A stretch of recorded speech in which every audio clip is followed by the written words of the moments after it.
जय हिंद दोस्तों। डिस्क्लेमर पढ़ लीजिएगा, मैं सेबी पंजीकृत सलाहकार नहीं हूं दोस्तों। बात करेंगे आज इस वीडियो में अदानी इंटरप्राइजेज लिमिटेड के बारे में। राइट इशू का अनाउंसमेंट हुआ है दोस्तों, और साथ में इसका रिजल्ट भी आया है। रिजल्ट भी बढ़िया आया है, हालांकि फिर भी जो है शेयर में यहाँ पे गिरावट हम लोगों को देखने के लिए मिल रही है। और रिजल्ट भी कह लीजिए कि ठीक है, मार्केट लगभग क्लोज हो रहा था तभी के आसपास आया है। तो पता नहीं मार्केट इस पर रिएक्ट किया है या नहीं किया है, अब तो ये तो मुझे पता नहीं है। लेकिन रिजल्ट अच्छा आया है, लेकिन उसके बावजूद शेयर में गिरावट आ रही है। अब देखिए, राइट इशू का साइज कंपनी ने तय किया है, लेकिन उससे अंदाजा लग जाता है कि कितना रेशियो रह सकता है, कितना इक्विटी शेयर इशू करना पड़ेगा। देखिए, रिजल्ट की बात करेंगे तो 21,844 करोड़ का इसको जो है इस बार राजस्व हुआ है, जो पिछले क्वार्टर से कम है 22,436। सेम क्वार्टर से तो और ज़्यादा कम है 23,197 करोड़ से, ठीक है ना। वहीं पे बात करेंगे खर्चे की, तो 21,029 करोड़ का खर्चा आया है। पिछले क्वार्टर में कम था, 20,970 करोड़ था, और इसके सेम क्वार्टर में भी 20,787 करोड़ का ही था।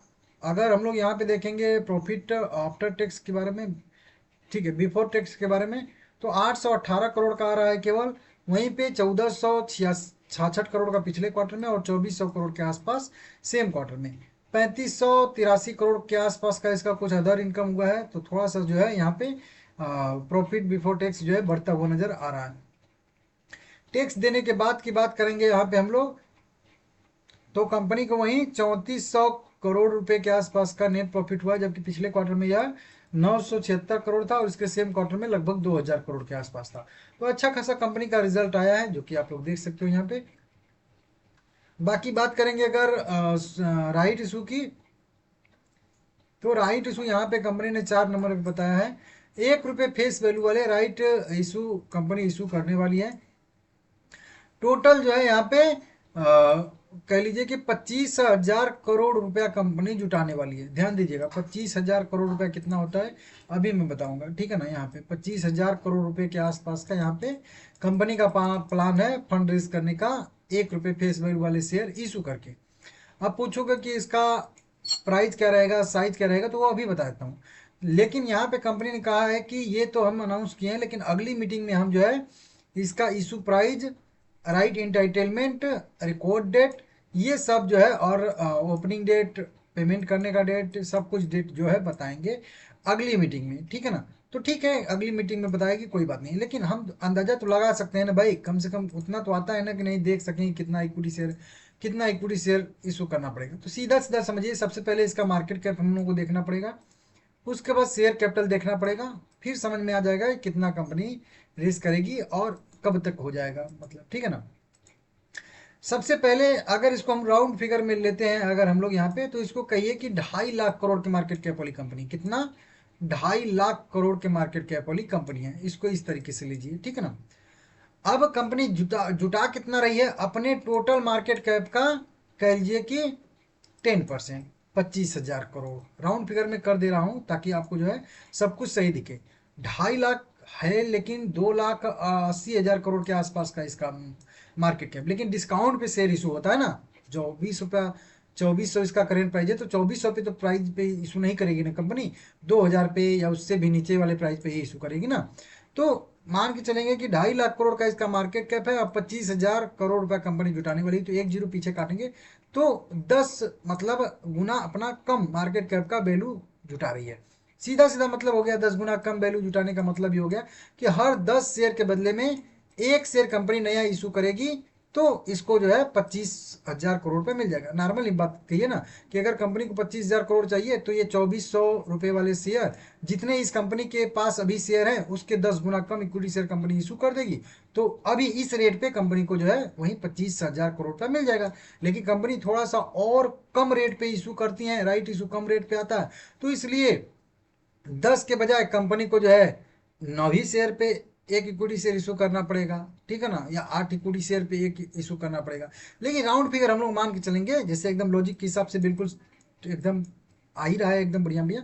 तो कह लीजिए कि 10:1 का रेशियो हम लोग मान के चलेंगे, ठीक, 1:10, सॉरी, 1:10 का मतलब क्या हो जाता है, हर 10 इक्विटी शेयर के बदले में एक शेयर राइट इशू का जारी करेगी, और टोटल मतलब वही एक शेयर आपको राइट इशू का मिलेगा, वो राइट इंटाइटलमेंट जो रिसीव करते हैं।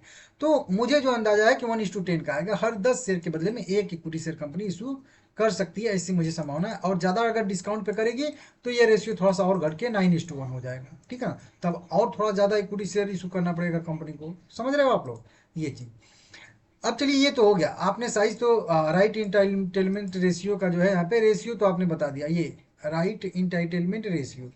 अब आप ये भी बता दीजिए कि भाई साइज ये कितना इक्विटी शेयर रहेगा, नंबर ऑफ इक्विटी शेयर कितना रहेगा। तो इसके लिए हम लोगों को देखना पड़ता है शेयर कैपिटल। शेयर कैपिटल, इसका इक्विटी कैपिटल कितना है, 115 करोड़। फेस वैल्यू कितना है, 1 रुपया। 1 से डिवाइड करेंगे इसमें तो सेम टू सेम उतना ही रहेगा। अगर 10 रुपया फेस वैल्यू होता तो 10 से डिवाइड करना पड़ता है इस शेयर को, तो इक्विटी शेयर निकल के सामने आ जाएगा। मतलब 1 ही रुपये वाला शेयर है तो इसके पास अभी 115 करोड़ इक्विटी शेयर है। कितना, 115 करोड़ इक्विटी शेयर। जैसा कि अभी आप लोगों को बता रहा था कि 1:10 का रेशियो आ सकता है इसमें, मतलब हर 10 शेयर के बदले में कंपनी को 1 शेयर इशू करना पड़ेगा। तो 115 करोड़ इक्विटी शेयर के बदले में कंपनी को बीच में दशमलव लगा देंगे तो कितना, 11.5 करोड़ इक्विटी शेयर इशू करना पड़ेगा। एकदम सीधा कैलकुलेशन है। लेकिन कंपनी कम प्राइस पे इक्विटी शेयर इशू करती है, थोड़ा सा 2000 या 18, मतलब 2000 या 1900 1800 ऐसे हो सकता है प्राइस, तो थोड़ा सा ज़्यादा इक्विटी शेयर इशू करना पड़ेगा कंपनी को। तो मान लेते हैं राउंड फिगर में हम लोग कि 12 करोड़, ठीक है ना। तो 12 करोड़ के आसपास इक्विटी शेयर कंपनी इशू कर सकती है। अब टोटल मैं आप लोगों को बता दूं, हाँ इसका अगर और भी एक है ना, रिकॉर्ड डेट की बात करेंगे, ठीक है ना। रिकॉर्ड डेट की बात करेंगे तो रिकॉर्ड डेट भी जब इशू होगा उसके 1 हफ्ते बाद का रहेगा, ठीक है ना। इशू प्राइस की बात करेंगे तो देखिए, इशू प्राइस मेरे हिसाब से इस कंपनी को लगभग लगभग लाना चाहिए यहाँ से कम 15-20% के डिस्काउंट पे, 20%। तो मेरा जो अनुमान है, कम से कम तो 1800 के नीचे का इनको राइट इशू का प्राइस लेके आना चाहिए। वो थोड़ा सा बढ़िया रहेगा, मेरे हिसाब से बेहतर रहेगा, ठीक है ना। 1800 पे लाएंगे तो कम से कम 600 का यहाँ पे हो जाएगा। क्योंकि देखिए, रेशियो अगर छोटा रहता है ना तो कम डिस्काउंट भी चल जाता है। लेकिन अगर रेशियो बड़ा रहता है, जैसे कि 10 शेयर के बदले में 1 शेयर, तो फिर थोड़ा सा ज़्यादा ही डिस्काउंट कंपनी को देना चाहिए, क्योंकि 10 शेयर पे 1 शेयर इशू होगा। समझ रहे हो आप लोग, इसको कहोगे तो आप लोग मैं डिटेल में समझाऊंगा। तो 1800 रहे या फिर 1500 रहे तो और बेहतर रहेगा। लेकिन बड़ी कंपनी है, इतना ज़्यादा तो डिस्काउंट मेरे हिसाब से नहीं देगी। लेकिन मेरा अनुमान है कि प्राइस जो रहेगा वो 1800 के अराउंड अराउंड यहाँ पे रह सकता है, ऐसी संभावना यहाँ पे है। ये तो चलिए बता दिया। अभी और क्या छूट जाता है हम लोगों का यहाँ पे, इशू प्राइस हो ही गया, राइट इशू का हो गया, हाँ तो सब कुछ तो हो गया।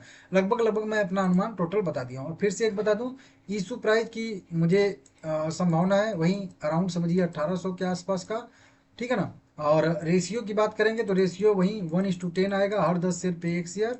और इक्विटी शेयर की बात करेंगे, अगर कितना इशू करेगी कंपनी, तो मान के चलिए लगभग लगभग 12 करोड़ के आसपास इक्विटी शेयर कंपनी इशू करने वाली है। इस तरीके का मेरा अनुमान है। वीडियो पसंद आया तो लाइक करिएगा। आप लोग कहोगे तो मैं डिटेल में कैलकुलेशन करके आप लोगों को बता दूंगा, ठीक है ना। ये तो मैं ऊपर ऊपर से बता दिया हूँ केवल, तो आप लोग भी चाहो तो कैलकुलेट कर सकते हो। वीडियो पसंद आया है लाइक करिएगा सभी लोग।